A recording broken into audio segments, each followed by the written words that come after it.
আমি কিছু ভুলিনি। মিথ্যা বলার শাস্তি হাড়ে হাড়ে টের পাবি। নীলার মুখটা চুপসে গেল, মাথা নিচু করে বিড়বিড় করল। খারাপ একটা। সাদিদ আবারও অন্যদিকে তাকিয়ে নিঃশব্দে হাসল। সাদিদ নীলার এক হওয়াতে যেন সবার মাঝেও আনন্দের ঢেউ নেমে এসেছে। সবাই এখন সত্যিকার অর্থেই রোপ ওয়ের আসল আনন্দ উপলব্ধি করছে। বাকি সময়টুকু তারা বেশ আনন্দের সাথে কাটালো। তারপরও ঘুরে ফিরে আজকের মতো হোটেলে ফিরল। রাতের খাবার খেয়ে সবাই যার যার রুমে চলে গেল। সাদিদ রুমে এসেই ওয়াশরুমে গিয়ে ফ্রেশ হলো। এখনও চাপা রাগে নীলাকে এড়িয়ে চলছে। মেয়েটা কেন তাকে বোঝে না? নিজের প্রতি অবহেলা কেন করবে সে? সাদিদ ফ্রেশ হয়ে এসে বিনা বাক্য ব্যয়ে শুয়ে পড়ল বিছানায়। নীলার এবার খারাপের সাথে সাথে রাগও হচ্ছে। সে ধুম করে গিয়ে বাইরের কাপড় নিয়েই বিছানায় শুয়ে পড়ল। সাদিদ চোখের উপর থেকে হাত সরিয়ে নীলার ভাবসাব দেখল। কিছু সময় পার হলো, তারপরও তাকে এভাবেই থাকতে দেখে সাদিদ বলল, ড্রেস চেঞ্জ করে এসে ঘুমাও। নীলার কোনো আওয়াজ পাওয়া গেল না। সাদিদের রাগ লাগছে, তাই আবারও ধমকের স্বরে বলল। যেতে বলেছি না? নীলা এবারও কিছু না বলাতে সাদিদ রেগে কাছে আসাতেই সে থমকে যায়। নীলার শরীরে হাত দিতেই তার বুকটা কেঁপে ওঠে, কেননা তার প্রাণ পাখিও নিঃশব্দে কেঁদে কেঁপে কেঁপে উঠছে। সাদিদ আর রাগ ধরে রাখতে পারল না। তাকে টেনে সোজা করে শুইয়ে সমস্ত মুখে আদর দিতে লাগলো। নীলার হেঁচকি উঠে গেছে।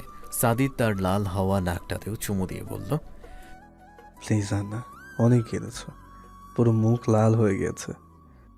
আপনি খুব খারাপ, খুব। আচ্ছা আমি খারাপ, এবার চুপ করো, নতুবা কিন্তু আবারও ধমক দেবো। নীলা চোখ ছোট ছোট করে তাকাতেই সাদিদ হাসল। দুই চোখের বাতায় চুমু খেয়ে বলল, কথা না শুনলে তো ধমক দেবই। সব কথাই তো শুনি, কোনটা না শুনলাম? তাহলে আজ মিথ্যা বললে কেন? না খেয়ে বলছো তুমি খেয়ে নিয়েছো, এত বড় মিথ্যা। আমার খিদে ছিল না। দেখো পাখি, ভালোবাসি বললে ভেবো না মা দিতে পারবো না। আর কখনো খাবার নিয়ে মিথ্যা না ফাঁকিবাজ করলে না তুলে আছাড় মারবো একদম। নীলার রাগ মিশেলে চোখ ছোট করে তাকালো। সাদিদ মৃদু হেসে নীলার কপালে কপাল ঠেকিয়ে বলল, জি এমনটাই হবে। এই ক্ষেত্রে আপনাকে বিন্দুমাত্র ছাড় দেওয়া হবে না। তোমার জন্য হলে মাফ করতাম, কিন্তু আমার প্রাণ পাখির ক্ষতি আমি কখনোই হতে দিতে পারি না, তাই নো ছাড়াছাড়ি। নীলা অবাক হলো, সাথে প্রশ্ন এসে ভিড় জমালো, তাহলে সে কে? আর তো কোনো দামই দেখা যাচ্ছে না। সাদিদ নীলার নাকটা টেনে দিয়ে বলল, এবার যাও, নাকি সকালের মতো আমি আসবো? নীলা সাইড থেকে একটা বালিশ নিয়ে সাদিদকে আস্তে করে আঘাত করল। সাদিদ পেট ধরে হাসছে। নীলা লজ্জা পেয়ে ওয়াশরুমে ছুটল। খোলা চুলগুলোকে হাত খোপায় পেঁচাতে পেঁচাতে বেরিয়ে আসলো। সাদিদ অপলক চেয়ে থাকলো। নীলা ভেজা চোখ মুখ টাওয়েল দিয়ে মুছে ড্রেসিং টেবিলের সামনে বসলো। ঠান্ডা প্রচুর, তাই হাত পায়ে লোশন লাগিয়ে বিছানায় উঠে আসলো। বালিশে মাথা রাখতেই সাদিদ এসে তার উপর ঝুঁকল। নিষ্পলক কিছু সময় চেয়ে থেকে কানের কাছে মুখ লাগিয়ে বলল, হাই, হুম। তুমি কি খুব ক্লান্ত?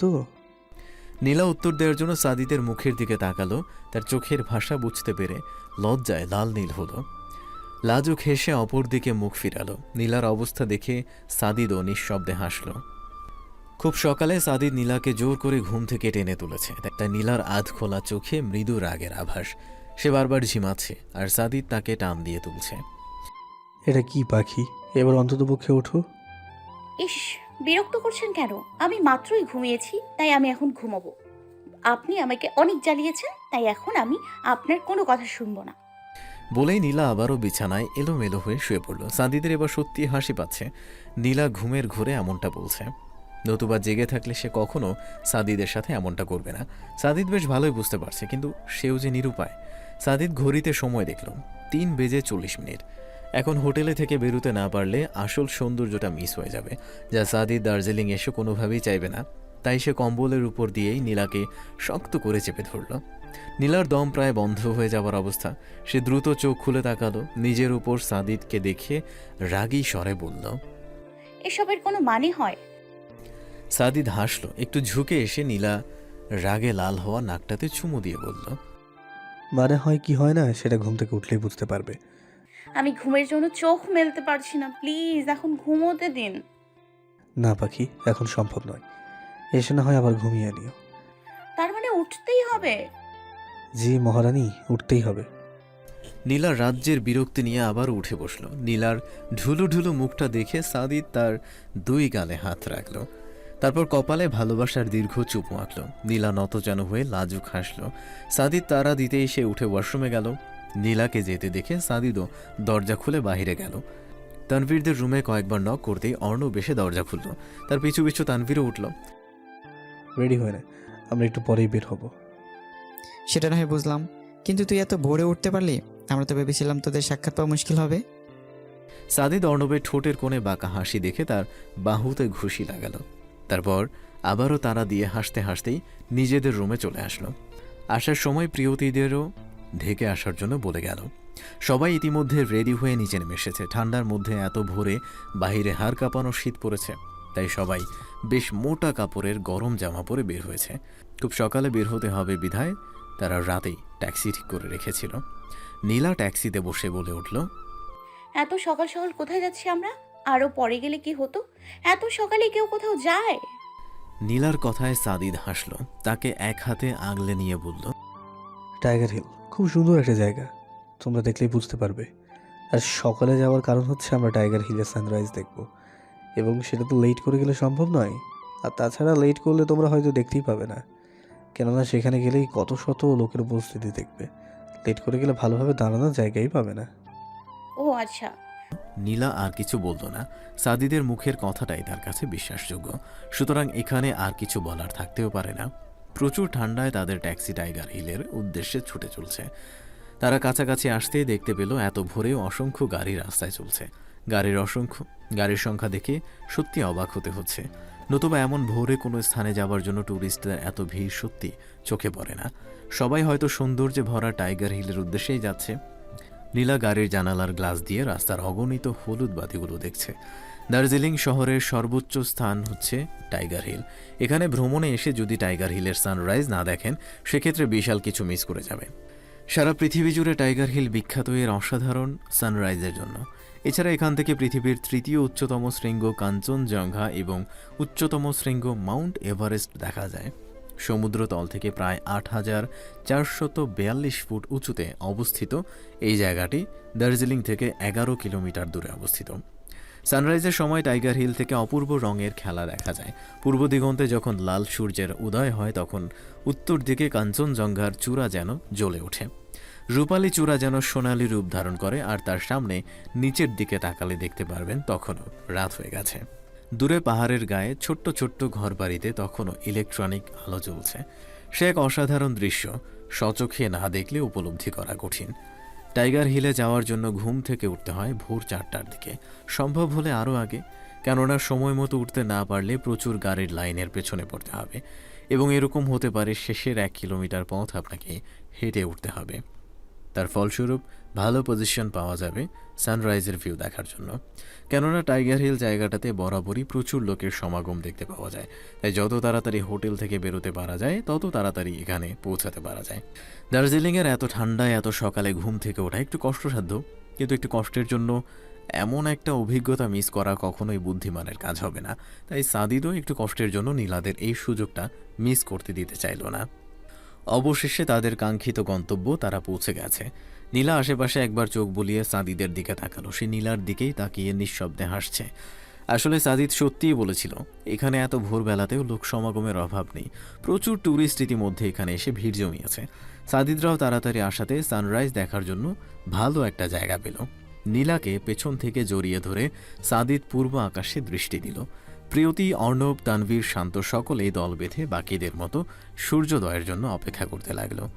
অল্প কিছু সময়ের মধ্যেই পূর্ব আকাশে লাল সূর্যের দেখা মিলতে লাগলো, আর উপস্থিত সবাই আনন্দ উচ্ছ্বাস করতে শুরু করলো। কেউ কেউ আবার এই সুন্দর মুহূর্তটাকে ক্যামেরাবন্দি করতে বাদ পড়ল না। নীলা সূর্যোদয়ের এমন সুন্দর দৃশ্য চোখের সামনে দেখে আবেগে আপ্লুত হয়ে সাদিদের বুকে হেলে পড়ল। চক্ষু তার খুশিতে ম্লান হলো। সাদিদ সবটাই বুঝতে সক্ষম, তাই সে মৃদু হেসে নীলাকে আরও শক্ত করে নিজের বাহুবন্ধনে বন্দী করল। নীলা মুগ্ধতার বহিঃপ্রকাশ করতে উচ্ছ্বসিত কণ্ঠে বলে উঠল, অসাধারণ।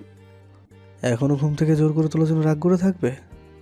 নীলা সাদিদের দিকে তাকালো, ঠোঁটের কোণে মিষ্টি হাসি ফুটিয়ে বলে উঠল, কক্ষনো না। এমন সৌন্দর্য দেখার জন্য এমন শত ঘুমকে ভেঙে উঠতেও আমি দ্বিধা করব না। আমি ভাষায় প্রকাশ করতে পারছি না, নিজেকে বাকরুদ্ধ মনে হচ্ছে। সাদিদ আবারও হাসল। সত্যি নীলাকে সেটা ভাষায় প্রকাশ করতে হবে না, কেননা কিছু জিনিস ভাষায় প্রকাশ করে বোঝানো দায়, সেটা উপলব্ধি করে নিতে হয়।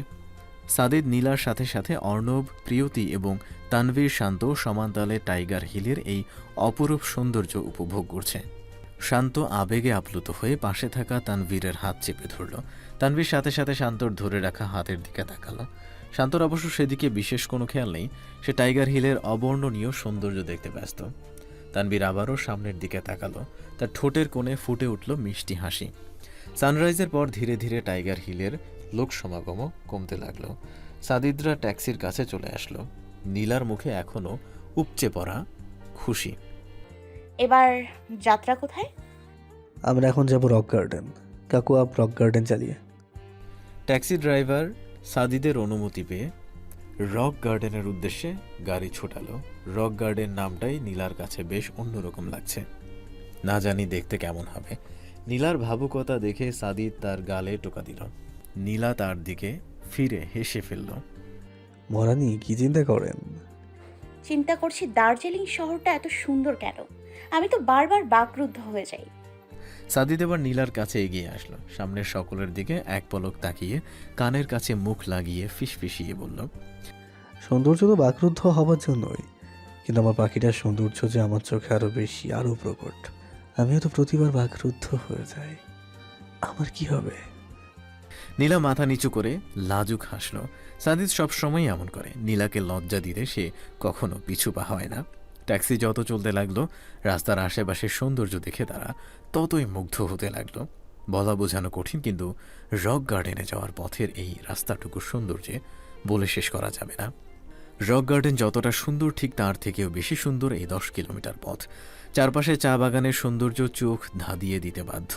এই 25 মিনিটের রাস্তাটি খুব সক্রিয় এবং খারাপ, কিন্তু এই রাস্তা থেকে দার্জিলিংয়ের পাহাড় শ্রেণীর ভিউ অসাধারণ। যারা ফটোপ্রেমিক তারা নিঃসন্দেহে কয়েক দফা গাড়ি থেকে নেমে এর সৌন্দর্য ক্যাপচার করতে চাইবেন, কেননা রাস্তাটা আসলেই মনোমুগ্ধকর। সাদিদ ট্যাক্সি ড্রাইভারকে বলে গাড়ি থামালো। তারা সবাই গাড়ি থেকে নেমে এই অপরূপ সৌন্দর্য অবলোকন করল। প্রিয়তি তো ফটোপ্রেমী, তাই অর্ণবকে দিয়ে নিজের অগণিত ছবি তুলল। বেচারার চেহারা দেখার মতো ছিল। সাদিদরাও তুলল। নীলাকে সাথে নিয়ে সে এই জায়গাটারও সৌন্দর্য ক্যাপচার করল। শান্ত তানভীরও ছবি তুলল। তানভীরের মনটা বড্ড নিষ্পিস করছে শান্তর সাথে এই মনোরম সৌন্দর্যে ভরা জায়গাটার স্মৃতি জমিয়ে রাখতে, কিন্তু কিছু একটা জড়তার জন্য মুখ ফুটে বলে উঠতে পারছে না। তাই সে এবার খানিকটা বুদ্ধি খাটালো। দোস্ত চল, সবাই কিছু গ্রুপ ফটো তুলি। মন্দ হয় না। সবাই একসাথে কতগুলো ছবি তুলল, আর তানভীরও এবার সুযোগ বুঝে শান্তর পাশে দাঁড়িয়ে কতগুলো স্মৃতি জমিয়ে দিল। তারা আবারও ট্যাক্সিতে চড়ে বসলো। কিছু সময় পরেই আঁকাবাঁকা পাহাড়ের রাস্তা পার হয়ে তারা চলে আসলো কাঙ্ক্ষিত রক গার্ডেনে। পাহাড়ের বিশাল বিশাল পাথরকে স্তরে স্তরে কেটে এই রক গার্ডেন তৈরি করা হয়েছে। এই কারণে এটিকে রক গার্ডেন বলা হয়।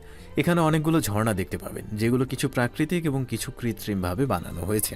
এটা দার্জিলিং শহর থেকে 10 কিলোমিটার দূরে অনেকটা নিচু এলাকায় অবস্থিত। এখানে অপূর্ব একটা ঝর্ণা রয়েছে, যেটা অনেক উঁচু থেকে নিচে নেমে এসেছে। নিচে থেকে বোঝা যায় না উপরের কোন জায়গা থেকে ঝর্ণার সৃষ্টি হয়েছে, সেজন্য এটা দেখার জন্য সিঁড়ি বেয়ে অনেকটাই উপরে উঠতে হয়। উপরে ওঠাটা কষ্টসাধ্য হলেও এর পুরস্কার পেয়ে নিরাশ হবেন না। বিশ্রাম নেওয়ার জন্য সেখানে যথেষ্ট জায়গা এবং ফুলের বাগান রয়েছে। চাইলে উপর থেকে পাহাড়ের সৌন্দর্য উপভোগ করতে পারবেন। এই গার্ডেন বা পার্কটি সকাল 10টা থেকে বিকাল 4টা অবধি খোলা থাকে। নীলারা ঘুরে ঘুরে রক গার্ডেন পুরোটা দেখতে লাগলো। রক গার্ডেনের আশেপাশে কোনো খাবার রেস্তোরাঁ নেই।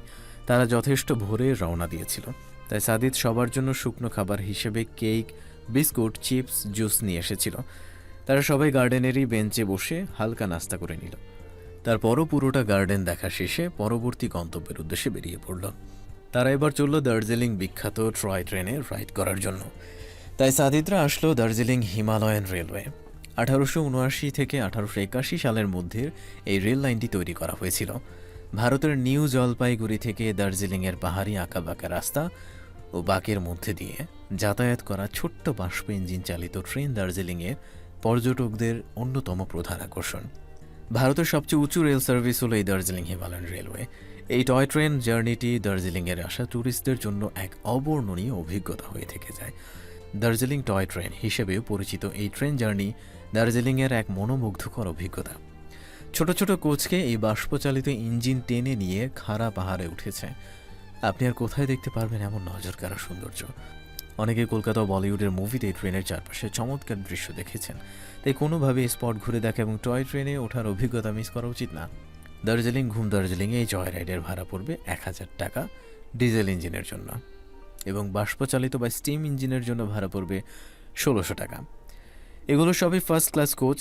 5 বছরের কম শিশুদের জন্য টিকিটের প্রয়োজন হয় না। সাদিদ আগেই টিকিট কেটে রেখেছিল, তাই তারা সকালে ট্রয় ট্রেনে উঠে বসল। নীলা ট্রেনে বসেই খুশিতে বলে উঠল, আমি এই ট্রেনের দৃশ্য শাহরুখ খানের একটা মুভিতে দেখেছি। হ্যাঁ, মনে পড়েছে।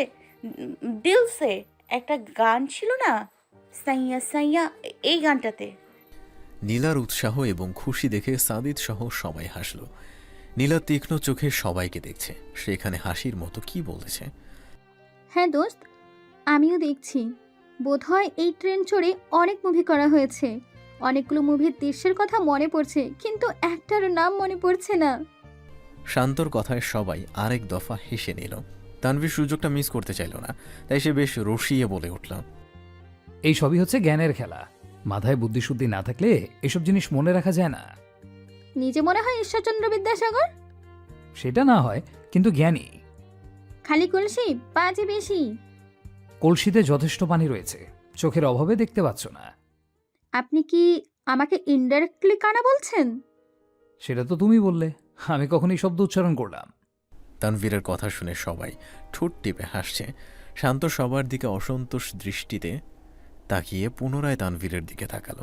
সে নিশ্চয় এখন কিছু একটা বলে ফেলত, কিন্তু তানভীরের ঠোঁটের কোণে হাসি দেখে নিজেকে সংবরণ করল। আজ কতদিন পর তানভীর তার সাথে ঝগড়া করছে। বিষয়টাতে রাগ করার কথা থাকলেও শান্তর রাগ হচ্ছে না, বরং খুব ভালোই লাগছে। সে মনে মনে ঠিক করে নিল তানভীরের ঝগড়ুটে রূপটাই তার প্রিয়। কিছু মানুষকে চুপচাপ মানায় না, তানভীরও ঠিক সেই রকম। শান্ত হাসি মুখে ট্রেনের বাহিরে মনোযোগ দিল।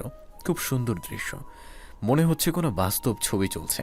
সে হাসি মুখেই জিজ্ঞেস করল, জিজু, এই ট্রেন কোথায় যাবে? আমরা মূলত টয় ট্রেন রাইড করতে আসছি। সাথে দার্জিলিংয়ের আরও 2টা ট্যুরিস্ট স্পট আছে, ঘুম এবং বাতাসিয়া লুপ। বাতাসিয়া লুপে এমনিতেও আসা যায়, কিন্তু আমরা টয় ট্রেন করে ওই জায়গাগুলো দেখতে পারবো। কেননা যাত্রাপথে টয় ট্রেন বাতাসিয়া লুপে 10 মিনিট বিরতি দেয়, আর ঘুম স্টেশনে দাঁড়াই প্রায় আধা ঘন্টা। তাই আমরা আলাদাভাবে বাতাসিয়া লুপ আসিনি, কেননা বিরতির সময়টুকুতেই আমরা বাতাসিয়া লুপ আর ঘুম স্টেশন ঘুরতে পারবো। বাহ, তাহলে গ্রেট হবে। সেটাই তো হওয়ার কথা। সাদিদের কথা শুনে যেন শান্ত নীলার উৎসাহ আরও বৃদ্ধি পেয়েছে। তারা খুব গভীর দৃষ্টি নিয়ে ট্রয় ট্রেনের চলমান বাহিরের দৃশ্যপটগুলো অবলোকন করছে। ট্রয় ট্রেন কোথাও কোথাও এতটা ধীরে চলে যে দেখা যায় পাশের ঘরবাড়ির বা স্কুলের ছোট ছোট বাচ্চারা ট্রেনে লাফিয়ে উঠতে পারছে এবং নেমেও যাচ্ছে। কিন্তু এখনকার ডিজেল ইঞ্জিনের ক্ষেত্রে ইঞ্জিন বেশি শক্তিশালী এবং ট্রেনের গতিও তুলনামূলকভাবে বেশি। যদিও এখনকার বেশিরভাগ ট্রয় ট্রেন ডিজেল ইঞ্জিনে চলে, তারপরও জয় রাইড হিসেবে এখনও বাষ্পচালিত ইঞ্জিন ব্যবহার করা হয়। সাদিদরা সবাই ট্রয় ট্রেনের এই মনোরম জার্নি উপভোগ করতে করতে এগিয়ে যাচ্ছে। ট্রয় ট্রেন রাইডের সময় ছবির মতো কত পাহাড়, লোকালয়, গ্রাম পেছনে ফেলে ছুটে চলে, আর সেসব গ্রামের ছোট ছোট বাচ্চা, এমনকি প্রাপ্তবয়স্ক মানুষও আপনার দিকে হাত নাড়াতে থাকে। সে এক অসাধারণ দৃশ্য। তাই এই জার্নির স্বাদ নিতে হলে ট্রয় ট্রেন মিস করা উচিত নয়। ট্রেন ধীর গতিতে চলে আসে বাতাসিয়া লুপে। ট্রেন থামতেই সাদিদরা সবাই নিচে নেমে পড়ল। আজকে সকালের নাস্তাটা খুব ভারী হয়নি, তাই সবারই মোটামুটি ঘুরে এখন ক্লান্ত লাগছে। তারা দার্জিলিংয়ে বিখ্যাত স্ট্রিট ফুড মোমো দেখতে পেল, তাই সবাই মোমো খাওয়া শুরু করলো। সেদিন পেট ভরা থাকায় তেমন একটা খাওয়া হয়নি, তাই আজকে সবাই সেই হিসাবটা ভালোভাবেই পুষিয়ে নিল। নীলা তো হিসেবের থেকেও বেশি খেলো এই সবজি মাংস দিয়ে বানানো পিঠাপুলি। বলা বাহুল্য, সাদিদের খুশি কোন পর্যায়ে।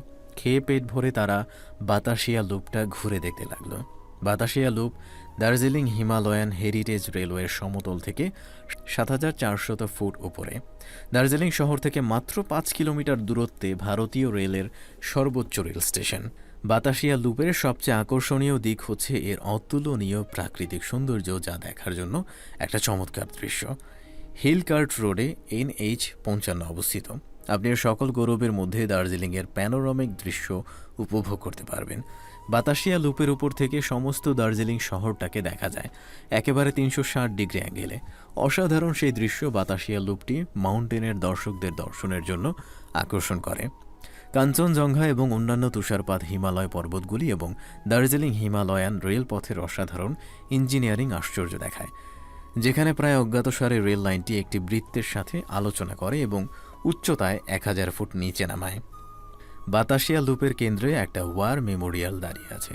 এই স্মৃতিসূত্রে জেলা সৈনিক বোর্ড দার্জিলিং কর্তৃক সাহসী পোরখা সৈনিকদের স্মরণে নির্মিত হয়েছিল, যারা স্বাধীনতার পর থেকে জাতির সার্বভৌমত্ব রক্ষার জন্য জীবন উৎসর্গ করেছিল। সাদিদ নীলার হাতে হাত রেখে সামনে হাঁটছে, অর্ণব প্রিয়ন্তীকে নিজের সাথে আগলে ফুসুর ফাসুর করে কথা বলছে এবং বাতাসিয়া লুপের সৌন্দর্য অবলোকন করছে। তাদের এত প্রেমের মধ্যে দুজন ব্যক্তি শুকনো মরুভূমির ন্যায় হাহুতাশ করেছে। শান্তর এসবে বিন্দুমাত্র ইন্টারেস্ট না থাকলেও ভালোবাসাময় কাপল যুগলের এত মধুর সময় কাটানো দেখে তার এখন বিন্দু বিন্দু আফসোস হচ্ছে। ইস আফসোস। তানভীরও হাঁটতে হাঁটতে শান্তর পাশে এসে দাঁড়ালো। শান্ত আর চোখে একবার তাকিয়ে আবারও সামনে তাকালো। তার চোখ মুখের ভাব দেখে তানভীরই প্রথমে বলে উঠল, কি চিন্তা করো? তেমন কিছু না। তেমন কিছু না হলে কেমন কিছু? শান্ত মাথা নিচু করে হাসল, তারপর তানভীরের দিকে তাকিয়ে বলল, বলতে পারি যদি আমার একটা প্রশ্নের উত্তর দেন। বাহ, একটার উত্তর দিয়ে আরেকটা জানতে হবে? জি, এমনটাই। আচ্ছা তাহলে বলো দেখি, কি জানতে চাও? আপনি কি এতদিন কোনো কারণে আমার উপর রেগেছিলেন? তানভীর হাঁটা থামিয়ে শান্তর দিকে তাকালো। পর মুহূর্তেই তার মুখটা গম্ভীর হলো। তারপরও নিজেকে যথাসম্ভব স্বাভাবিক রাখার চেষ্টা করে বলল, কই না তো, তুমি এমনিতেই এমনটা চিন্তা করছো। সত্যি বলছেন? আমার কিন্তু এমনটা মনে হচ্ছে না। তুমি কিন্তু রুলস ব্রেক করছো। তোমার কথা ছিল আমি একটা উত্তর দিলে তুমিও দেবে, এখন আরেকটা প্রশ্ন করলে দুইটা হয়ে যাবে। শান্ত হেসে ফেলল তার কথায়। সে হাসি মুখেই বলল, আচ্ছা তাহলে বলছি, আপনি কিন্তু হাসবেন না। ওকে, কোনো হাসাহাসি হবে না। আসলে ওদের এত প্রেম ভালোবাসা দেখে না আমার একটা প্রেমের জন্য মারাত্মক আফসোস হচ্ছে। নিজেকে কেমন কাঠখোট্টা মনে হচ্ছে, কিন্তু আমি যে ক্রাশ শিখাতে পারি না, তাহলে ক্রাশের পরবর্তী লেভেলে প্রেম করব কিভাবে? তানভীর কিছুটা চমকিত দৃষ্টিতে শান্তর দিকে তাকালো। শান্ত তাকে হাসতে মানা করলেও সে এবার পেট ধরে হাসতে লাগলো। শান্ত চোখ বাঁকিয়ে তার দিকে তাকালো, যার অর্থ হাসাটা তার একদমই উচিত হয়নি, বরং কিছুটা কান্না করলে শান্তর বোধহয় খুশিই লাগতো। আপনি কিন্তু বলেছিলেন হাসবেন না।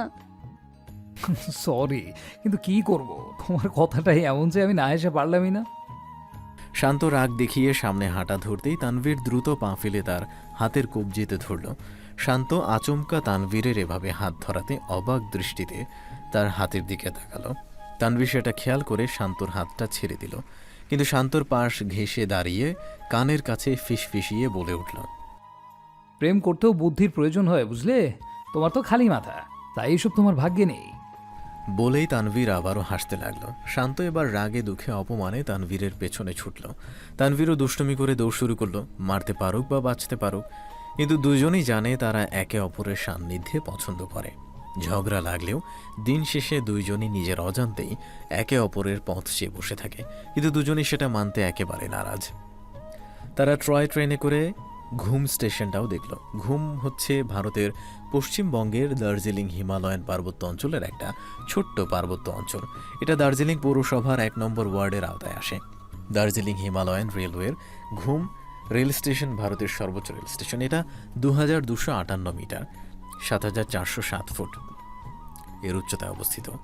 যাত্রা বিরতিতে তারা ঘুম রেলওয়ে স্টপেজটা দেখে নিল, তারপর আবারও ট্রয় ট্রেনে সৌন্দর্যে ভরা এই মনোরম দৃশ্যপটটাকে বিদায় জানাতে হলো।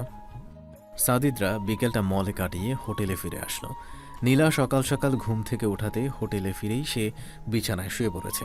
সাদিদ তার কাণ্ড দেখে হাসলো। সে জানে এখন তাকে বলেও কোনো লাভ হবে না, তাই সে ডিরেক্ট গিয়ে নীলাকে হ্যাঁচকা টানে বসিয়ে কোলে তুলে নিল। আচমকা এমন হামলায় নীলা হকচকিয়ে চোখ খুলল, চমকিত কণ্ঠেই বলল, কি করছেন? বউকে কোলে নিলাম। সেটাই, কোলে নিয়ে কি করছেন? সাদিদ নীলার প্রশ্নের উত্তর না দিয়েই তাকে নিয়ে সোজা ওয়াশরুমে ঢুকল।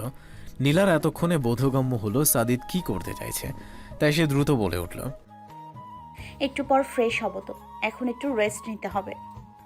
সারাদিন বাইরে ছিলে, শরীরে অনেক ময়লা, এখন ফ্রেশ হয়ে একেবারে রেস্ট করো, তখন আমি বাধা দেবো না। নীলা বুঝে গেছে এই ব্যক্তিকে বলে কোনো লাভ হবে না, সে নিজের কথায় অনড়। তাই একরাশ বিরক্তি নিয়ে সে জ্যাকেটে হাত দিল, কিন্তু সাদিদকে এখনও বাইরে যেতে না দেখে তার ভ্রু জোড়া কুঁচকে এলো।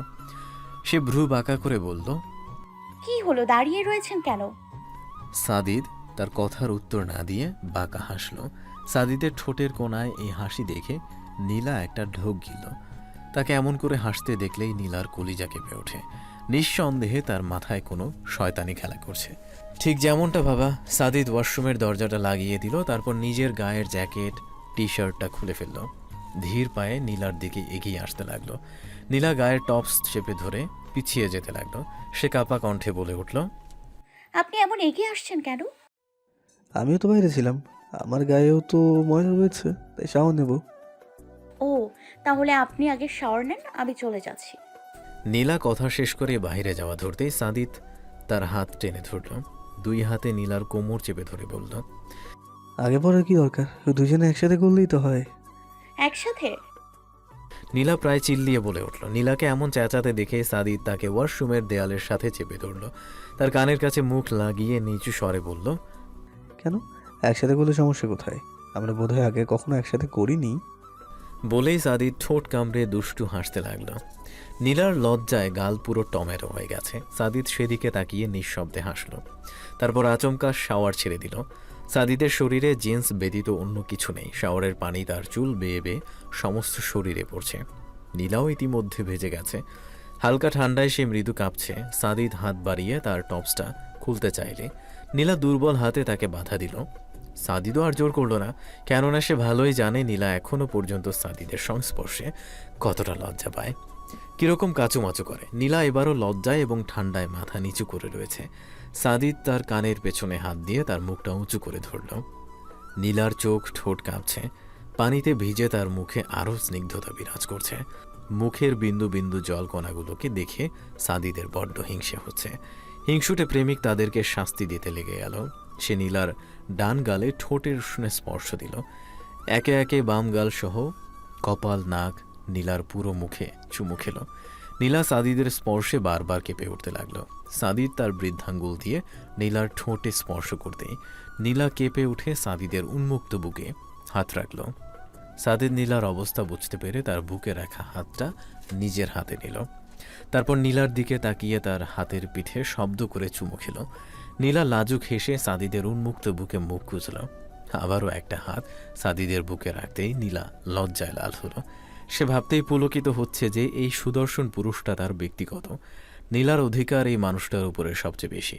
তার স্বামী সাদিদ নামক এই পুরুষটা। নীলা মাথা উঁচু করে সাদিদের দিকে তাকালো। শাওয়ারের পানিতে সে চোখ খুলে রাখতে পারছে না। পিটপিট করে চোখ খুলে রেখে সে আবেগময় কণ্ঠে বলল, কখনো ছেড়ে যাবেন না তো? সাদিদ আচমকা নীলার এমন কথায় খানিকটা ভরকে গেলেও পর মুহূর্তেই নিজেকে সামলে নিল। মৃদু হেসে নীলার গালে হাত রেখে কপালে দীর্ঘ চুমু খেল।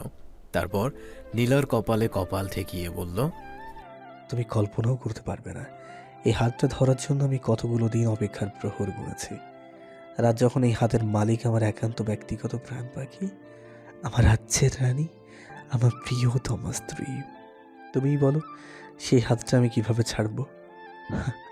সম্ভব নয় পাখি, আমার পক্ষে সেটা কোনোভাবেই সম্ভব নয়। জীবনের শেষ মুহূর্ত পর্যন্ত আমি কেবল তোমার সান্নিধ্যে চাই। তুমি ব্যতীত না অন্য কাউকে আমার প্রয়োজন আর নেই তো, আর আমি চাইও না। আমি কেবল তোমাকেই চাই পাখি, শুধুই তোমাকে। তোমার সব ভালোবাসা কেবল তোমার জন্যই বরাদ্দ, অন্য কেউ এর ভাগ পেতে পারে না। আমি সেটা কখনো হতে দেব না। নিজের স্বামীর মুখে নিজের জন্য এতটা গভীর ভালোবাসা দেখে নীলার চক্ষু খুশিতে ম্লান হলো। সে সাদিদের পিঠ শক্ত করে আঁকড়ে ধরল। সেও যে চায় নিজের সবটুকু দিয়ে নীলা শুধু সাদিদকেই চায়, আজ, আগামী এবং জীবনের বাকি সব কটা দিন। সাদিদ অনেকক্ষণ হয়ে যাওয়াতে এবার নীলাকে ছেড়ে টাওয়েল হাতে নিল। নীলার চুলগুলো মুছিয়ে দিয়ে বলল, লজ্জা অতি লাজুক লতা, এবার ড্রেসটা চেঞ্জ করে জলদি বাহির হন। নীলাকে বলে সাদিদ টাওয়েল জড়িয়ে ওয়াশরুম থেকে বেরিয়ে আসলো। নীলা আবারও লাজুক হাসলো। শুকনো জামা পরে নীলা বের হতেই সাদিদকে দেখতে পেল। সাদিদ ইতিমধ্যে ড্রেস চেঞ্জ করে পাতলা একটা সাদা টি শার্ট আর ট্রাউজার পরে নিয়েছে। সে বিছানায় বসে ফোন টিপছে। নীলাকে বের হতে দেখেই মিষ্টি করে হাসলো। দরজা নক পড়তেই নীলা দ্রুত ওড়না গায়ে দিয়ে ঠিকঠাক হলো। সাদিদ এগিয়ে গিয়ে দরজা খুলে হোটেল বয়কে দেখতে পেল। সে তাদের জন্য কফি অর্ডার দিয়েছিল। সাদিদ কফি নিয়ে বিছানায় বসলো। নীলাকে কাছে আসতে বললে সে দ্রুত কাছে এসে বসল। সাদিদ তাকে টেনে নিয়ে নিজের বুকে হেলান দিয়ে বসালো। তারপর তার হাতে কফির মগ তুলে দিল। তারপর নিজে একটা মগ নিয়ে তাতে চুমুক দিল। এই সময় কফিটা বড্ড প্রয়োজন ছিল। নীলার কফি শেষ হতেই সাদিদ তাকে নিয়ে শুয়ে পড়ল। নীলাকে বুকে নিয়ে চোখ বন্ধ করতেই সে আচমকা বলে উঠল, আমরা তো কাল চলে যাবো, তাই না? সাদিদের মনটা আচমকাই খারাপ হয়ে গেল। দার্জিলিং শহরের থেকে এবার সাদিদের কাছে নীলার অনুপস্থিতিটাই বেশি কষ্টদায়ক লাগবে। সাদিদ দুই হাতে নীলাকে শক্ত করে নিজের সাথে জড়িয়ে ধরে বলে উঠল, আই উইল মিস ইউ পাখি। সাদিদের কণ্ঠে কতটা আকুলতা মিশ্রিত ছিল নীলার বুঝতে একটু অসুবিধা হলো না। সে সাদিদের বুকে নাক ঘষে বলল, আমিও খুব বেশি মনে পড়বে আপনার সাথে কাটানো এই সময়গুলো। পাখি, আমার লাইফের মধুময় মুহূর্ত ছিল দার্জিলিংয়ের এই সামান্য সময়টুকু। তোমাকে এতটা কাছে পাওয়া জীবনের মধুময় ও ভালোবাসার মুহূর্ত দার্জিলিং আমাকে উপহার দিয়েছে। আমি কৃতজ্ঞ এই দার্জিলিংয়ের কাছে। নীলা হাসল। সত্যি দার্জিলিং তাদের নতুন করে ভালোবাসা শিখিয়েছে, দিয়েছে জীবনের অতীব মধুময় মুহূর্তের কিছু স্মৃতি। তারা কৃতজ্ঞ এই দার্জিলিং শহরের কাছে। নীলাদের আজ বাংলাদেশে ফিরবার দিন, কিন্তু ফ্লাইটের আগ মুহূর্ত পর্যন্ত তারা সৌন্দর্যে ঘেরা দার্জিলিংয়ের আরও কিছু জায়গা ঘুরে দেখল। সিঙ্গালিয়া ন্যাশনাল পার্ক, শরণার্থী কেন্দ্র, তিব্বতিয়ান সেলফ হেল্প সেন্টার, আভা আর্ট গ্যালারি, শতবর্ষের প্রাচীন দিরহাম টেম্পল, গঙ্গামায়া পার্ক সহ দার্জিলিং শহরের লাডেন লা রোডের মার্কেটে তারা টুকটাক কেনাকাটা করল। এখানে শীতের পোশাক, হাত মোজা, কানটুপি, মাফলার, সোয়েটার সহ লেদার জ্যাকেট, নেপালি শাল এবং শাড়ি সহ অ্যান্টিক্স এবং গিফট আইটেম, লেদার শু, সানগ্লাস ইত্যাদি পাওয়া যায়। তাদের সবাইকে চমকে দিতে সাদিদ রাতের খাবারের সময় আরও একটি কথা বলে উঠেছিল, তারা যাবার সময় মিরিকও দর্শন করবে। সেটাতে প্রবলেম ছিল না, কিন্তু একটা কথায় তানভীর অর্ণব বারবার তুলেছিল যে সময় কলিয়ে উঠতে পারবে কিনা। কিন্তু সাদিদও এক কথায় বলেছিল, দেখি না কতটুকু সম্ভব হয়। দার্জিলিং শহরটাই তো এমন। আমরা 15 দিনের ভ্রমণে আসলেও যাবার সময় মনে হবে সময়টা কম হয়েছিল। এক কথায় দার্জিলিং ঘুরে দেখার জন্য যেটা সব থেকে বেশি প্রয়োজন সেটা হচ্ছে সময়। কেননা এখানে এত শত দেখার জিনিস রয়েছে যে ঘুরে শেষ করার সময় সাপেক্ষ। তাই আমাদের এই অল্প সময়ের মধ্যেই যতটুকু ওদেরকে দেখাতে পারি ততটুকুই লাভ। সাদিদের এই কথার পর তারা আর দ্বিমত করেনি। তারাও তো আবারও একবার সৌন্দর্যে ঘেরা মিরিক দেখতে আগ্রহী। যেহেতু তাদের ফ্লাইট সন্ধ্যায়, তাই তাড়াতাড়ি রওনা দিলে ঘুরে দেখা হয়ে যাবে। সবচেয়ে বেশি আগ্রহী তাদের সাথে বাকি 3 জন মেয়ে। তারা ইতিমধ্যে দার্জিলিংয়ের প্রেমে পড়ে গেছে। এখন আবার মিরিক। তাদের তো রীতিমতো খুশি প্রকাশের সমস্যা হয়ে দাঁড়িয়েছে। তারা আনন্দে উৎসাহ দিশাহারা। কিন্তু দার্জিলিং শহরকে ছেড়ে আসার সময় নীলার চক্ষু অশ্রু জলে টইটম্বুর। সাদিদ তার অবস্থা দেখে তাকে নিজের বুকের সাথে জড়িয়ে নিল, মাথায় চুমু দিয়ে বলল, পাখি, মন খারাপ করে না। আমরা আবারও দার্জিলিং আসব। তখন আরও বেশি সময় হাতে নিয়ে আসব। নতুন অনেক কিছু দেখতে পারবে। এখন আর মন খারাপ করে না। ইচ্ছে করে করছি না, এমনিতেই খারাপ হয়ে যাচ্ছে। সাদিদ নীলার কথায় হাসল। তার মাথায় হাত বুলিয়ে দিতে দিতে তার মনটা ভালো করার চেষ্টাতে লাগলো। আসলে দার্জিলিং জায়গাটাই এমন যে ছেড়ে যাবার সময় না চাইতেও মন খারাপ হতে বাধ্য। দার্জিলিং থেকে মিরিকের দূরত্ব 49 কিলোমিটার বা 30 মাইল দক্ষিণ পশ্চিমে। সাদিদরা মিরিকে এসে গাড়ি থেকে নামলো। মিরিকের প্রধান আকর্ষণ হচ্ছে সুমেন্দু লেক। সাদিদরা সেখানে যাবে বিধায় পাশের হোটেলে রুম বুক করলো, কেননা তারা একেবারে দার্জিলিংয়ের হোটেল থেকে চেক আউট করে বেরিয়ে গেছে। সাদিদরা এখানে বেশিক্ষণ থাকবে না, কিন্তু যতটুকু সময় আছে নিজেদের ব্যাগপত্রগুলো রাখার জন্যই মূলত হোটেল রুম বুক করা। সুমেন্দু লেকের অপর প্রান্তে অনেকগুলো হোটেল এবং রেস্তোরাঁ আছে, তাই রুম নিয়ে সমস্যা হলো না। নীলার মনটা এতক্ষণ খারাপ থাকলেও মিরিকের সৌন্দর্য দেখে তাতে ভাটা পড়ল। তারা সবাই অল্প সময়ে মিরিকের অপার সৌন্দর্য উপভোগ করতে লেগে গেল। সাদিদ নীলার সামনে, মাঝখানে অর্ণব প্রিয়ন্তী, আর তার পেছনে হাঁটছে তানভীর শান্ত। আশেপাশে দেখতে দেখতে সামনের একটা ইটের টুকরোর সাথে হোঁচট খেল। হালকা ব্যথায় সে মৃদু ব্যথাজনক আওয়াজ করল। তানভীর তার পেছনে আসছিল, তাই দ্রুত শান্তর দিকে এগিয়ে আসলো। কি হয়েছে? শান্ত ততক্ষণে ব্যথায় মাটিতে বসে গেছে। তানভীরও এবার হাঁটু ভাঁজ করে শান্তর সাথে মাটিতে বসে পড়ল। শান্তর পায়ে হাত দিতে গেলেই সে দ্রুত সরিয়ে নিল। কি করছেন? দেখছি কতটা ব্যথা পেয়েছো। তেমন কিছু হয়নি, আপনি পায়ে হাত দিবেন না।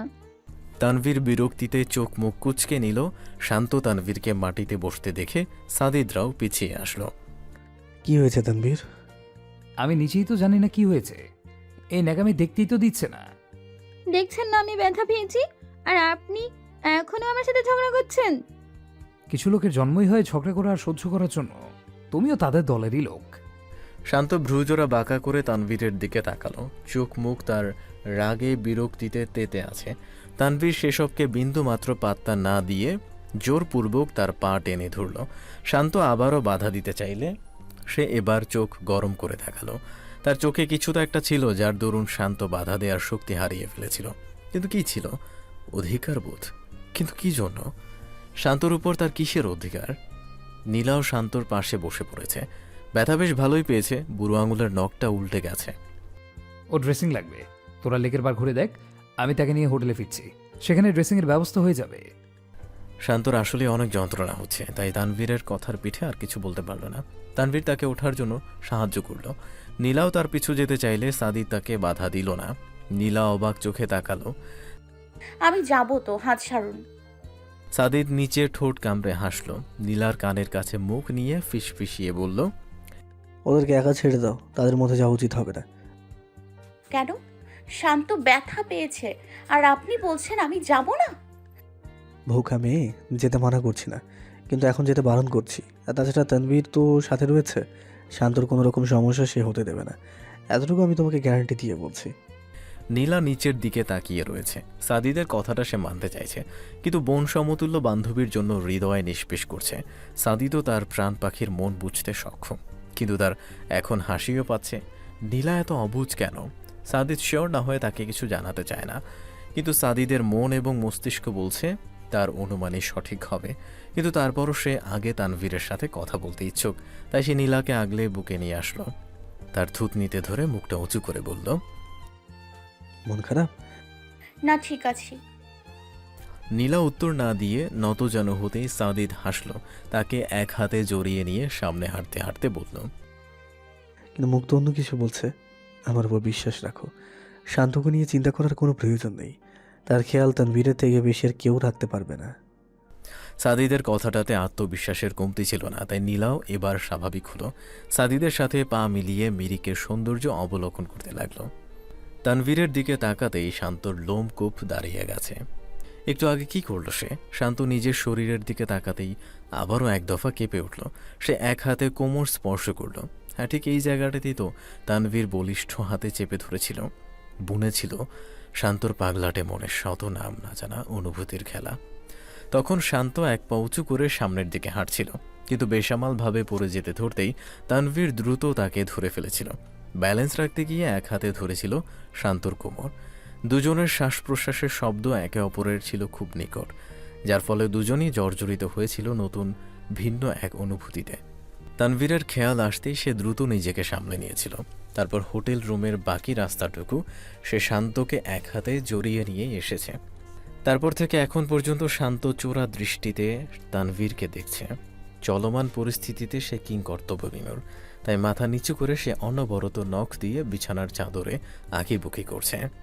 অপরদিকে তানভীরের সেসবে বিন্দুমাত্র খেয়াল নেই। সে নিজের পূর্ণ মনোযোগ দিয়ে শান্তর পায়ে ভায়োলিন লাগিয়ে ড্রেসিং করছে। অর্থাৎ পায়ে ব্যথা লাগতেই শান্ত চোখ মুখ কুঁচকে মুখ দিয়ে ব্যথাজনক শব্দ করল। তানভীর দ্রুত হাত থামিয়ে মুখ এগিয়ে ফু দিতে লাগল। ঠিক আছো? জি। বলেই শান্ত আবারও নতজানু হলো। তানভীরের দিকে সত্যি আর তাকানো যাচ্ছে না। লজ্জারা এসে আচমকায় তাকে ঘিরে ধরেছে। তানভীর শান্তর পায়ে ব্যান্ডেজ লাগিয়ে উঠে দাঁড়ালো। হোটেলের স্টাফদের থেকে সুবিধা করে সে ব্যথানাশক ঔষধও নিয়ে নিয়েছে, তাই ঔষধ এবং পানির গ্লাসটা শান্তর দিকে এগিয়ে দিল। খাও। ব্যাস, এতটুকুই। কিন্তু শান্ত বিনা বাক্যে ওষুধ খেয়ে নিল। সবসময় এই ছেলেটার সাথে পায়ে পা লাগিয়ে ঝগড়া করা মেয়েরা আজ পুরোপুরি চুপসে গেছে। লজ্জারা তার ঝগড়ুটে মনোভাবকে পরাজিত করেছে। শান্তকে ঔষধ খাইয়ে তানভীর নিজের ফোন হাতে নিল। হ্যাঁ, কই তোরা? আমাদের জন্য অপেক্ষা করতে হবে না, তোরা ঘুরে দেখে নে, আমরা রুমেই আছি। না, এখন ব্লিডিং অফ হয়েছে, কিন্তু হাঁটাহাঁটি করলে ব্যথা পেতে পারে, তাই রুমে থাকলেই ভালো হবে। আচ্ছা, প্রয়োজন হলে জানাবো। তানভীর ফোন রেখে শান্তর দিকে তাকাতেই তার ভ্রু জোড়া কুঁচকে এলো, কেননা শান্ত চোখ বড় বড় করে তার দিকেই তাকিয়ে রয়েছে। ভাবটা এমন যে যেন সে সাক্ষাৎ ভূত দেখেছে। তানভীর ভ্রু নাচিয়ে জানতে চাইল, কি হয়েছে, এমন ড্যাব ড্যাব করে তাকিয়ে আছো কেন? আমি এখনই বাইরে চলে যাব। ইচ্ছে হলে আপনি রুমে বসে থাকেন, আর ইচ্ছে হলে ঘুমিয়েও থাকতে পারেন। বেশি কথা বললে আছাড় মেরে সুমেন্দু লেখে ফেলে দেব। আমি বোধহয় চেয়ে আপনার মুখ দর্শন করব। আছর না দিতে পারি, ধাক্কা মেরেই ফেলে দিব। হো তাই? আচ্ছা, তাহলে দেখাই যাক কে কাকে ফেলে। বলেই তানভীর জ্যাকেটের হাতা গুটিয়ে সামনে এগিয়ে আসতেই শান্ত কিছুটা পিছিয়ে বসল। শুকনো ঢোক গিলে দ্রুত বলে উঠল, প্লিজ প্লিজ না, আপনি এমন করছেন কেন? আমরা আজকেই চলে যাব, তাই মিরিকের মতো এমন একটা জায়গায় এসে বসে থাকা যায়? প্লিজ একটু বোঝার চেষ্টা করুন, আমি মিরিকটা ঘুরে দেখতে চাই। তানভীর বোধহয় এবার কিছুটা দমল। সে নিচের ঠোঁট কামড়ে ভ্রু কুচকে ভাবতে লাগলো। খানিক সময় পর চিন্তিত মুখে প্রশ্ন করল, তুমি পারবে? কষ্ট হবে না? আমি পারবো, প্লিজ যেতে দিন। আচ্ছা, তাহলে তোমার কথায় রাজি হতে পারি, কিন্তু আমার একটা শর্ত রয়েছে। আমি সব শর্তে রাজি। শান্তর চোখে মুখে খুশি দেখে তানভীরেরও ভালো লাগলো। তার ঠোঁটের কোণেও ফুটে উঠল হাসির রেখা। শান্ত হাসি মুখে রাজি হলেও তার ঠোঁটের কোণে সেটা দীর্ঘস্থায়ী হলো না। কেন তানভীর এমন আজব একটা শর্ত দিয়েছে যেটা শান্তর ভাবনার বাইরে। সে দাঁতে দাঁত চেপে তানভীরের হাত ধরে রয়েছে, আর তানভীর এক হাতে তার পিঠ জড়িয়ে সামনে হেঁটে যাচ্ছে। সে শান্তর চোখ মুখের ইতস্তত বোধ লক্ষ্য করেছে, কিন্তু সে নিরুপায়।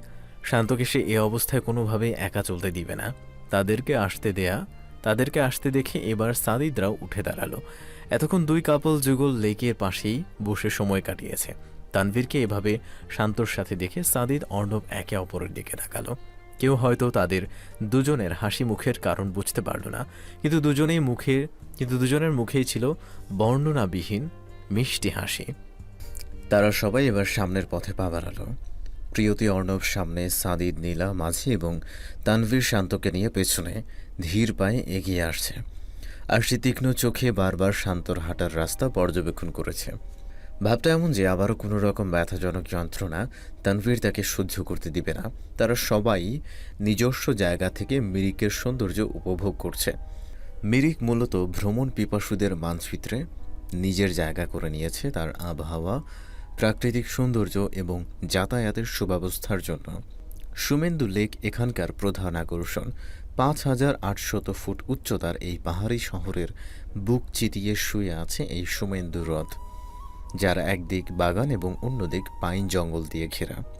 সুদীর্ঘ পাইনের বনানী আর তার ছায়া এসে পড়ে লেকের টলটলে জলে। দেখে মনে হবে যেন একটা মায়া ঘেরা জায়গায় এসে পড়েছি। এই দুটিকে একসঙ্গে যুক্ত করছে প্রায় হাঁটা খিলান সাঁকো ইন্দ্রাণী পুল। এর দৈর্ঘ্য প্রায় 80 ফুট। লেকটিকে ঘিরে থাকা 3.5 কিলোমিটার লম্বা রাস্তা ধরে হাঁটতে হাঁটতে সুদূর দিগন্তে কাঞ্চনজঙ্ঘার রূপ ভ্রমণার্থীদের কাছে বিশেষ আকর্ষণীয়। লেকের জলে নৌকা বিহার এবং টাট্টু ঘোড়ায় চেপে লেকের চারপাশ প্রদক্ষিণ করায় আছে এক অনাবিল আনন্দ। সাদিদরা লেকটা ঘুরে দেখে নৌকায় ওঠার প্ল্যান করল। নীলা তো সেই খুশি, কেননা সে বরাবরই পানি পাগল। তারা অনেকক্ষণ সময় নিয়ে লেকের পানিতে নৌকায় চড়ল। তারা যেহেতু ঘোড়ায় চড়বে না, তাই তারা নিজেদের পরবর্তী প্ল্যানের পথে হাঁটল। তানভীর হাঁটতে হাঁটতে আবারও বলল, ব্যথা করছে?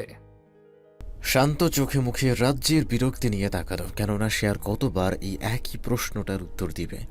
সে বুঝতে পারছে না এই ঝগড়ুটে ছেলেটার তার উপর হঠাৎ এত কেয়ার কিভাবে জেগে উঠল।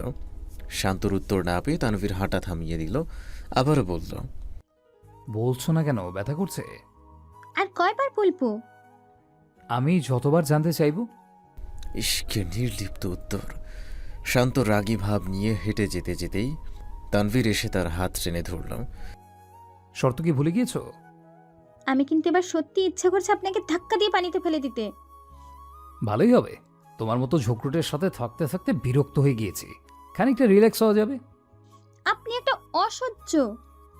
তোমার লেভেল ক্রস করা পসিবল নয়। তুমি মাত্রাতিরিক্ত।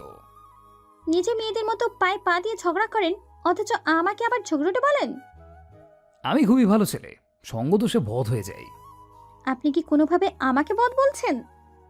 আমি কখনোই এমনটা বলিনি, কিন্তু তুমি বোধহয় এমনটা শুনতে চাও। বলবো নাকি বদের হাড্ডি? শান্ত বেশ রেগে ঝাড়া মেরে তানভীরের হাতটা সরিয়ে দিল। তানভীর নিঃশব্দে হেসে আবারও তাকে আগলে ধরল। শান্ত রাগ মাথায় নিয়েই তার সাথে হাঁটতে লাগলো। বলে যেহেতু লাভ নেই, তাই আপাতত চুপ থাকাই শ্রেয়। সাদিদরা সুমেন্দু লেক ছাড়িয়ে দূরে পাহাড়ের মাথায় চলে আসলো। এখানেই রামেতি ভিউ পয়েন্ট। মেঘ না থাকলে এখান থেকে দেখা মেলে কাঞ্চনজঙ্ঘার। আজকের আকাশ মেঘমুক্ত, বেশ রৌদ্রে ঝলমল। তাই তারা সবাই এই মনোমুগ্ধকর সৌন্দর্য দেখা থেকে বাদ পড়ল না। কি অপূর্ব দৃশ্য! না দেখলে বিশ্বাসই করা যাবে না যে প্রকৃতি আপন খেয়ালে নিজের রূপ রং গন্ধ কীভাবে বদলাচ্ছে। দুপুরের শেষ ভাগের সোনা রোদ চলকে পড়ছে সেই পবিত্র শিখর চূড়ের শরীরে। এই অপরূপ শোভা যে কারো মন ভরিয়ে দিবে। আর পাহাড়ের গায়ে মখমলি সবুজ চা বাগানের ঢেউ যেন এক কথায় অনবদ্য। নীলা আবেগপ্রবণ হয়ে আনন্দে মুখে হাত চেপে ধরল। সাদিদ হেসে তাকে পেছন থেকে জড়িয়ে ধরে কাঁধে থুতনি রাখল। পাশ থেকে নীলার আনন্দ অশ্রু দেখে হাসতে হাসতে বলল, বউ, এত চোখের জল কোথা থেকে আসে? হ্যাঁ, নীলা মাথা নিচু করে লাজুক হাসল। আঙুল দিয়ে চোখের জলটা মুছিয়ে নিয়ে বলল, কি করব বলেন, মুগ্ধতায় পরিপূর্ণ হয়েই যায়। সবকিছু এত মনোমুগ্ধকর কেন, এত সৌন্দর্যে পরিপূর্ণ কেন? যার চোখ সুন্দর তার কাছে সবই সুন্দর দেখতে হয়, যার মন সুন্দর তার কাছে সবই মনোমুগ্ধকর মনে হয়। আপনি কি জানেন আপনি একজন মারাত্মক লেভেলের চাপাবাজ? ইস বউ, কিসব বলছো? তোমার হাজবেন্ডের মতো সাদা সিধা ভোলাবালা ছেলে তুমি আর একটা জগতে পাবে? হ্যাঁ, নিজের ঢোল নিজেই বাজান। কি করবো? কেউ না বাজালে নিজেকেই তো বাজাতে হবে। নীলা এবার উচ্চস্বরে হেসে ফেলল। সঙ্গে তার হাসিতে সাদিদও মৃদু হাসল। রামিতে ভিউ পয়েন্ট থেকে তারা এবার আসলো টিংলিং ভিউ পয়েন্টে। এখান থেকে চা বাগানগুলির 360 ডিগ্রি প্যানোরামিক ভিউ পাওয়া যায়। মিরিকে এবং এর চারপাশে অনেকগুলি চা বাগানে বিখ্যাত দার্জিলিংয়ের চায়ের চাষ হয়। বলা বাহুল্য, চায়ের বাগানের এমন মনোরম সৌন্দর্য উপভোগ করার জন্য হলেও দার্জিলিং টু মারা উচিত। এক কথায় অপূর্ব এক দৃশ্য, বর্ণনাহীন। কমলা লেবুর বাগিচার জন্যেও মিরিক খ্যাত। মিরিকে খুব উচ্চমানের কমলা লেবুর চাষ হয়। মিরিক বস্তি, মুরমা এবং সৌরেনী বস্তি অঞ্চলে কমলা লেবুর ফলন হয়। সাদিদরাও কমলা লেবুর বাগিচা দেখতে গেল। তারা সাথে করে কিছু কমলা কিনেও আনলো। এত সুন্দর বাগানে এসে এমন খালি হাতে আসা যায় কি করে? তারা সাথে সাথেই কমলা ছিলে খেয়ে দেখল। ইস, খুব মিষ্টি। সাদিদ আশেপাশে এক পলক তাকিয়ে নীলার দিকে ঝুঁকে আসলো। নীলা কমলা খাওয়ায় ব্যস্ত। সাদিদ তার হাতের কমলার কোয়াটা নিজের মুখে পুরে নিল। তারপর নিচু স্বরে বলে উঠল, তোমার থেকে কম আমি তো এই মিষ্টির পরিমাণ নির্ধারণ পর্যন্ত করতে পারবো না। এত মিষ্টি কেন তুমি? আমি তো রোগে আক্রান্ত হয়ে যাব। নীলা মৃদু ধাক্কা দিয়ে সাদিদকে দূরে সরালো। মুখ ঘুরিয়ে আপন মনে লাজুক হেসে বলল, অসভ্য একটা। মিরিকের জনপ্রিয়তা যেন সময়ের সাথে পাল্লা দিয়ে আরও একটি জিনিসের জন্য বেরিয়ে চলেছে। আন্তর্জাতিক ফুলের বাজারের অন্যতম দামি অর্কিড সিমবিরিয়াম চাষের জন্য মিরিকের জলবায়ু খুবই উপযোগী। মিরিকে সিমবিরিয়াম অর্কিডের বাগান রয়েছে, যার নাম দার্জিলিং গার্ডেন্স প্রাইভেট লিমিটেড। সাদিদরা অল্প সময়েও অর্কিড বাগানটা পর্যবেক্ষণে গেল। এত কাছে এসে এই জিনিসটা মিস করা বুদ্ধিমানের কাজ নয়। মিরিকের থেকে বাগডোগরা বিমানবন্দরের দূরত্ব প্রায় 52 কিলোমিটার, অর্থাৎ 30 মাইলের মতো। তাই সাদিদরা এবার ফিরে যাবার উদ্দেশ্যে ট্যাক্সিতে বসল। ফ্লাইটের সময় ঘনিয়ে এসেছে, তাই আর লেট করলে চলবে না। ট্যাক্সি ড্রাইভার সাই সাই করে গাড়ি এগিয়ে নিয়ে যেতে লাগলো বাগডোরার দিকে। প্রত্যেকের মুখটা অনিচ্ছা সত্ত্বেও মলিন।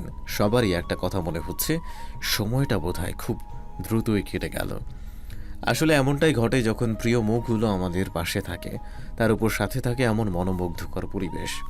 নীলা সাদিদের দিকে তাকালো। সাদিদ তাকে এক হাতে নিজের সাথে জড়িয়ে রয়েছে। শুনছেন? সাদিদ চোখ নিচু করে নীলার দিকে তাকালো। নীলার নাকে নাক ঘষে দুষ্টু হেসে বলল, এমন করে বলে না পাখি, খেয়ে ফেলতে চায়। ধ্যান, নীলা বাহিরে তাকিয়ে লজ্জা রাঙা মুখ লুকাতে ব্যস্ত। সাদিদ পেছন থেকে তার পেট জড়িয়ে ধরল। নীলা তার উষ্ণ স্পর্শে মুহূর্তেই কেঁপে উঠল। সে কিছু বলবে তার আগেই সাদিদ বলল, বলো। নীলা ঘাড় ফিরিয়ে তাকালো। সাদিদের মিষ্টি মুখটা দেখে প্রাণ ভরে নিঃশ্বাস নিল। মিষ্টি হেসে বলল, না কিছু না। সাদিদও মৃদু হাসল। নিঃশব্দে নীলার কপালের একপাশে চুমু খেল। তারপর সিটে হেলান দিয়ে তাকে টেনে নিজের বুকে আনল। দুই হাতের বাহু বন্ধনে তাকে শক্ত করে আবদ্ধ করল। নীলাও তার জীবনের পরম উষ্ণতার জায়গাটুকুতে মুখ ঘুষল। এক ধ্যানে শুনতে লাগলো ভালোবাসার মানুষটির বুকে তার নামের ছন্দে তোলার হৃদকম্পন। সাদিদরা ঢাকা এয়ারপোর্টে পৌঁছাতে পৌঁছাতে রাত অনেক, তাই তারা সকলেই ক্যাব বুক করে বাসায়ের পথে রওনা দিল। প্রিয়তিকে অর্ণব পৌঁছে দিবে আর নীলাকে সাদিদ, আর শান্তকে তার বাসায় পৌঁছে দিবে তানভীর। সে আছে বিধায় সাদিদ ইচ্ছে করে নিজেকে এর মধ্যে জড়ালো না। তানভীরও বোধ হয় তার এই সিদ্ধান্তে খুশি, কেননা তার চোখে মুখে নামহীন হাসির রেখা দেখা যাচ্ছে, কিন্তু প্রকাশ করতে অনিচ্ছুক। সবাই সবার থেকে বিদায় নিয়ে গাড়িতে উঠে বসল। বলা বাহুল্য, এই কয়েকটা দিন একত্রে কাটিয়ে এখন সবারই যাবার সময় খারাপ লাগছে, কিন্তু তারপরেও যেতে তো হবেই। গাড়ি এগিয়ে যাচ্ছে নীলার মিরপুরের বাসার উদ্দেশ্যে। সে জানালার বাহিরে এক দৃষ্টিতে তাকিয়ে রয়েছে। সাদিদ তাকে এমন চুপচাপ দেখে বলল, কি ম্যাম, এমন চুপচাপ কেন? এমনি। নীলাকে আবারও চুপচাপ থাকতে দেখে সাদিদ এক হাতে তাকে জড়িয়ে ধরল। সাদিদের অল্প উষ্ণতায় যেন নীলার চেপে রাখা কান্নাগুলো উপচে পড়ে বেরিয়ে আসতে লাগলো। সে সাদিদের বুকে মুখ লুকিয়ে নিঃশব্দে চোখের জল ফেলতে লাগলো। কান্নাটা নিঃশব্দের হলেও সাদিদ তার শরীরে বহমান কাঁপুনি অনুভব করতে পারছে, তাই সাদিদ তার গালে হাত রেখে মুখটা উঁচু করল। ইশারায় বলল চোখের জল না ফেলতে, কিন্তু নীলার চোখের অশ্রুরা যে বাঁধন হারা, তারা কোনো বাধা নিষেধ মানতে নারাজ। সাদিদ সামনে ড্রাইভিংয়ে ব্যস্ত। চালককে এক পলক দেখে নিয়ে নীলার কপালে নিঃশব্দে আদর দিল। তারপর ভীষণ মায়ায় জড়ানো কণ্ঠে বলে উঠল, আর না পাখি, তোমার চোখের অস্ত্র জল আমি সহ্য করতে পারি না। সরি, কিন্তু আমার ভীষণ কষ্ট হচ্ছে। এত কষ্ট হচ্ছে কেন? সাদিদ এবার মৃদু হাসল। তার কাছে উত্তরটা বিশুদ্ধ জলের ন্যায় পরিষ্কার, কিন্তু সে মুখ ফুটে কিছু বলতো না, কেননা সে এই মধুর শব্দটা নীলার মুখ থেকেই শুনতে আগ্রহী। তাই তাকে বুকে আগলে নিয়ে বলল, আমি সকালে বাবা মার সাথে আমাদের বিষয়ে কথা বলবো। নিজের প্রাণ প্রিয় বউকে বিয়ে করা সত্ত্বেও দূরে রাখা আমার পক্ষে সম্ভব নয়। খুব শীঘ্রই নিজের ব্যক্তিগত পাখিকে নিজের ভালোবাসায় বাঁধানো খাঁচায় নিয়ে আসবো, কোথাও যেতে দেবো না। শেষোক্ত কথাটা বলতে নিয়ে সাদিদ নীলাকে শক্ত করে আঁকড়ে ধরল। এমন একটা ভাব যেন ছেড়ে দিলে এসে চলে যাবে, যা সাদিদ হতে দিবে না। গাড়ি নীলাদের বাসার সামনে পৌঁছাতেই সাদিদের হুঁশ আসলো। এতক্ষণ যে নীলাকে বুকে জড়িয়ে রেখেছিল সেদিকে তার খবর ছিল না, না ছিল নীলার। গাড়ির ড্রাইভারের হর্নের আওয়াজ শুনেই তার হুঁশ ফিরেছিল। চালক সাদিদের সমবয়সী হবে। এতক্ষণ পেছনে খেয়াল না করলেও শেষের দিকে ডাক দিতে গিয়ে সে লজ্জায় পড়ে গিয়েছিল। সে দ্রুত সামনে মুখ করে বসে গাড়ির হর্ন দিল। তাতেই সাদিদ নীলাকে ছাড়ল। নীলাও এমন পরিস্থিতির সম্মুখীন হয়ে লজ্জিত। সে মাথা নিচু করে রয়েছে। সাদিদ হালকা গলা কেশে গাড়ির দরজা খুলে বাহিরে আসলো। অপর পাশে গিয়ে নীলার পাশের দরজাটা খুলে দিল। রাত অনেক হওয়া সত্ত্বেও সাদিদ ক্যাব ভাড়া মিটিয়ে তাকে বিদায় করে নিল। নীলার হাঁটার গতি ধীর। সাদিদ পেছন থেকে তার হাত টেনে ধরল। নীলা মাথা নিচু করে রয়েছে। চোখ তুলে তাকালে যে সাদিদের কাছে ধরা খাবে, যেটা নীলা এই মুহূর্তে চায় না। কিন্তু সাদিদ তো নিজের প্রাণ পাখির অবস্থা বুঝতে সক্ষম, তাই গালে হাত দিয়ে নীলার মুখটা উঁচু করল। এক ধ্যানে তাকিয়ে থাকলো নির্নিমেষ। নীলার ছোট ছোট করে রাখা চোখগুলোতে অশ্রুকণারা এসে ভিড় জমিয়েছে। সাদিদ বৃদ্ধাঙ্গুল দিয়ে তার দুই চোখ মুছিয়ে দিল। নিস্তব্ধতা তাদের ঘিরে রয়েছে। রাত বাড়ার সঙ্গে সঙ্গে কোলাহলযুক্ত জায়গাটাও এখন নীরব পল্লীতে রূপান্তর হয়েছে। সাদিদ এক পা এগিয়ে নীলার শরীর ঘেঁষে দাঁড়ালো। তার গাল থেকে একটা হাত এনে তার কোমরে রাখল। সাদিদের এহেন ছোঁয়ায় নীলার শরীর কম্পিত হলো, কিন্তু সাদিদ তাতে থামল না, বরং তার কোমরে নিজের এক হাতে জড়িয়ে মাটি থেকে তাকে সামান্য উপরে তুলে নিল। নিজেকে এমন ভাসমান দেখে নীলা এবার খানিকটা চমকিত দৃষ্টিতে সাদিদের দিকে তাকালো। সাদিদের চোখ মুখ পুরোপুরি নর্মাল। সে এক দৃষ্টিতে নীলার দিকে তাকিয়ে রয়েছে, চোখের নড়চড় একেবারে সামান্য। সাদিদ নীলাকে এনে নিজের সাথে মেশালো। তার এক হাত এখন নীলার গালে। সাদিদ এবার নীলার গালে আঙুল বুলিয়ে দিল। ধীরে ধীরে সাদিদের চোখগুলো লাল হতে লাগলো। নীলা এবার রীতিমতো কাঁপছে, কেননা সাদিদের এই দৃষ্টি তার এতদিনে বড্ড চেনা হয়ে গেছে। সে এলোমেলো দৃষ্টিতে এদিক ওদিক তাকাতে লাগলো। সাদিদ নীলার এক গালে হাত রেখে অপর গালে চুমু খেল। সাদিদের ঠোঁটের উষ্ণ স্পর্শ পেয়ে নীলা তার ঘাড় খামচে ধরল। সাদিদ আর চোখে নিজের ঘাড়ে রাখা নীলের হাতের দিকে তাকিয়ে নিঃশব্দে মৃদু হাসছে। জায়গাটা রীতিমতো জ্বলছে। এই মেয়ের জন্য ভবিষ্যতে তার হয়তো স্পট রিমুভার অয়েনমেন্ট নিতে ঘুরতে হবে। তার পুরো শরীর ইতিমধ্যে খামচের দাগ বসিয়ে দিয়েছে। সাদিদ নীলার মুখের দিকে তাকাতেই তার বন্ধ আখিদয় দেখতে পেল। সাদিদ আবারও মুখ এগিয়ে নীলার বন্ধ চোখে চুমু খেল। একে একে তার গাল, কপাল, মুখে আদর দিল। I love you baby, love you lot. Neela এবার চোখ খুলে সাদিদের চোখে চোখ রাখল। তার এই কথার পরিপ্রেক্ষিতে বিপরীত উত্তরটা দিতে বড্ড ইচ্ছে করছে।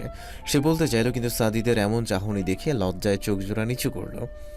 এমন চাহনি কেন ছেলেটার? সে বোঝে না নীলা এই দৃষ্টি সহ্য করতে পারে না। সাদিদ নীলার মুখটা আবারও উঁচু করলো, এগিয়ে আসলো নিজেদের মধ্যকার দূরত্বটা মিটিয়ে নিতে। সাদিদের লাল লাল চোখগুলো দেখে নীলার অনুতপ্ততা বোধ হতে লাগলো। সে এগিয়ে গিয়ে অপরাধী মনোভাবে নিচু স্বরে বলল, সরি, আসলে তখন শ্বাস। নীলাকে আর কিছু বলতে না দিয়ে সাদিদ তার ঠোঁটে আঙুল দিয়ে চেপে ধরল। মাথা খানিকটা নিচু করে নীলার সামনে এসে বলল, ভালোবাসি তো। নিজের প্রাণ পাখির এইটুকু কারণবশত সমস্যা বুঝবো না? বর হিসেবে কি এতটাই খারাপ? নীলা আশ্বস্ত হলো, কিন্তু সাথে লজ্জাও পেল। সাদি তাকে লজ্জায় লাল হতে দেখল। নীলা হঠাৎ এমন করাতে থতমত খেয়ে গেছে। সাদি তার ভাবভঙ্গি বুঝতে পেরে কানের কাছে মুখ লাগিয়ে ফিসফিসিয়ে বলল, এনার্জি সঞ্চয় করছি, দূরে থাকার এনার্জি। আমাকে এত কষ্টে পড়ানোর জন্য তোমাকে কিন্তু সমান তালে পড়াবো বউ। জ্বালিয়ে পুড়িয়ে অঙ্গার করবো। গুড নাইট পাখি, and see you in my dreams. আর অনেক আদর করবো। ভালোবাসি, ভীষণ ভালোবাসি। আবার বলো প্লিজ। ভালোবাসি। Once more, baby. I want to hear this word again and again. It's like a magic. Totally unexplained. ভীষণ ভালোবাসি। বলতে দ্বিধা নেই, এই মানুষটাকে আমি ভালোবাসি। আমার জীবনের প্রথম পুরুষ আপনি, আর ইনশাআল্লাহ শেষ। আমি সাদিদ নামের এই ছেলেটাকে সীমাহীন ভালোবাসি। এই নির্লজ্জ অসভ্য পুরুষটাকেও ভালোবাসি। ভালোবাসি আমি নিজের একান্ত ব্যক্তিগত মানুষটাকে। আমি ভালোবাসি সাদিদ নামক আমার জীবন সঙ্গীকে। আমি ভালোবাসি পুরো এই মানুষটাকে, ভীষণ ভালোবাসি। দীর্ঘ ভালোবাসাময় মুহূর্ত কাটিয়ে সাদিদ নীলাকে ছাড়ল। নীলা চোখ বন্ধ করে ক্রমাগত কাঁপছে। সাদিদ নীলার গালে হাত রেখে ভালোবাসার স্পর্শ আঁকল তার কপালে। নীলা সাদিদের হাতের উপর নিজের হাত রাখল। সাদিদ নীলার কপালে নিজের কপাল ঠেকিয়ে মুগ্ধতা ভরা কণ্ঠে বলে উঠল, আমার জীবনটা রাঙিয়ে তোলার জন্য সাদিদ তার প্রাণ পাখির কাছে কৃতজ্ঞ।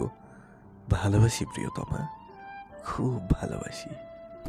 তানভীর শান্তকে বাসায় পৌঁছে দিয়েছে আরও আগে, কিন্তু সে এখনও তার বাসার সামনে দাঁড়িয়ে রয়েছে। কেন দাঁড়িয়ে সেটা সে নিজেও বুঝতে পারছে না। কয়েকবার যেতে চাইলেও তার পা এক জায়গাতেই স্থির রয়েছে। নিজের এমন পাগলামিতে তানভীর এবার মহাবিরক্ত। সে ভ্রুজোড়া বাঁকা করে কপাল কুঁচকে নিজের বিরক্তি প্রকাশ করছে। তার মন বলছে উত্তরটা তার জানা, কিন্তু মস্তিষ্ক উত্তরের বিপরীতে হাজার খানেক নাবোধক উত্তর এনে দাঁড় করাচ্ছে। এক কথায় তানভীর নিজের মনকে সাইডে রেখে নিজের তৈরি করা কথা দিয়ে নিজেকে সান্ত্বনা দিচ্ছে। সে রাস্তার একটা ইটের টুকরোকে পায়ে আঘাত করে দৌড়ে সরালো। শান্ত এতক্ষণ মা বাবার নানা রকম প্রশ্নের উত্তর দিয়েছে, পায়ের ব্যথার জন্য বকাও খেয়েছে। এত সব বকাবকি আদরের পর তার রুমে আসার অনুমতি মিলল। রুমে এসে সে ওয়াশরুমে ঢুকলো, পা না ভিজিয়ে ফ্রেশ হয়ে নিল, চুলগুলো হালকা ভিজিয়ে বেরিয়ে আসলো। রাত অনেক হয়েছে, এবার ঘুমানো দরকার। কিন্তু কি মনে করে সে বারান্দার দিকে এগিয়ে গেল। নিস্তব্ধতায় ঘেরা রাতের পরিবেশ দেখতে ভালো লাগছে। শান্ত দৃষ্টি এদিক ওদিক করে মুগ্ধতা নিয়ে চারপাশে অবলোকন করছে। কিন্তু আচমকা নিচে চোখ পড়তেই শান্তর ভ্রুজোড়া অটোমেটিক্যালি কুঁচকে এলো। সে চোখগুলো হাত দিয়ে ঢোলে আবারও তাকালো। না, সে চোখে ঠিকই দেখছে, কিন্তু সে এখানে কেন? তানভীরকে ফাঁকা রাস্তায় বাচ্চাদের মতো ইটের টুকরোর সাথে ফুটবল খেলতে দেখে শান্তর চোখগুলো প্রায় বেরিয়ে আসার উপক্রম। তাদের 2 তলার ছাদ থেকে সোডিয়ামের আলোতে রাস্তায় তানভীরকে স্পষ্ট দেখতে পাচ্ছে শান্ত, কিন্তু ইচ্ছে থাকলেও তাকে ডেকে কিছু বলতে পারছে না, কেননা পাশের রুমে মা বাবা। তার উপর রাতের নিস্তব্ধতায় হালকা শব্দও ভয়ঙ্কর শোনা যায়। শান্ত এদিক ওদিক তাকিয়ে হাত কচলাতে লাগলো। সে না পেরে মৃদু স্বরে আওয়াজ করল। শুনছেন? এত আস্তে বলেছে যে বোধহয় শান্তর কানেই কথাটা যায়নি। সেখানে তানভীর কিভাবে শুনবে? শান্ত পা খুঁড়িয়ে খুঁড়িয়ে হেঁটে উপায় খুঁজতে লাগলো। মাথায় কিছু আসতেই সে দ্রুত রুমে এসে লোশনের বোতলটা হাতে নিল। আবার দ্রুত পায়ে বারান্দায় এসে সেটা ছুঁড়ে মারল। এমনভাবে মেরেছে যেন তানভীরের উপর না পড়ে, কিন্তু তারপরও এত দূর থেকে ব্যালেন্স রাখতে পারেনি। ঢিলটা এত জায়গা রেখে সোজা গিয়ে তানভীরের পিঠে পড়ল।